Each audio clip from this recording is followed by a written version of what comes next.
حاجی Ghulam Haider memorial والی بال tournament کے سلسلے میں شہید وقار کلب پنجگور اور شاہزیب کلب تگاو کے مابین میچ کھیلا گیا۔ کھلاڑیوں نے بہترین کھیل کر میچ اپنے نام کیا۔ اس موقع پر پنجگور والی بال ایسوسی ایشن کے جنرل سیکرٹری شاہ نواز بلوچ اور خاران والی بال ایسوسی ایشن کے سابق سیکرٹری میر غلام دستگیر نے وش نیوز سے گفتگو کرتے ہوئے کہا کہ بلوچستان میں والی بال کا بے پناہ ٹیلنٹ موجود ہے اور ٹیلنٹ کو بروئے کار لانے کے لیے حکومت کی جانب سے ترجیحی بنیادوں پر ٹھوس اقدامات اٹھانے کی ضرورت ہے۔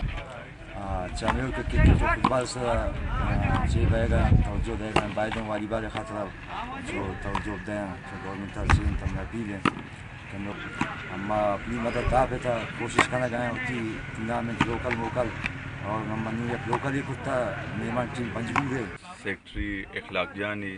آئی مشکور ہوں، آئی کمیٹی مشکور ہوں کہ آئی ہوتی ایک لوکل ٹورنامنٹ تھا پنجگور آ رہا ایز اے مہمان آئی لوٹا رہے ہمارا عزت سے دا ہمارا شرف دا اور ہنچے مہمان نوازی گوما کرتا کہ ماں چاہو آگا والی بال بوتا کرکٹ بوتا منی جن بذات خود سخت باز یعنی ڈسٹرکٹ ہوتا گوں بلے آ ٹیلنٹ اور اسپیشلی آ مہمان نوازی ماں خارانہ دستا قسمی منگوشینی کہ ماں دیگا ڈسٹرکانی تھا اے وڑے مہمان نوازی نہ دستا اور ماں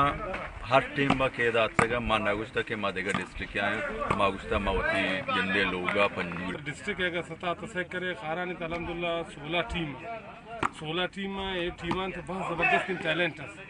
اور ہمیں اگر یہ کھلاڑیاں نہیں سرا کم از کم اگر سیکٹری صاحب اور جوانی فنڈ ہر مراتے دیکھ بوتے اور انشاءاللہ من امید ہے کہ یہ کھلاڑی انچے نے یہ پاکستان سطح خاران بشمول بلوچستان یعنی کہ نام روشنا ہے کنا اور جوانین اکیسے گیم نشانہ ہے۔ وش نیوز خاران۔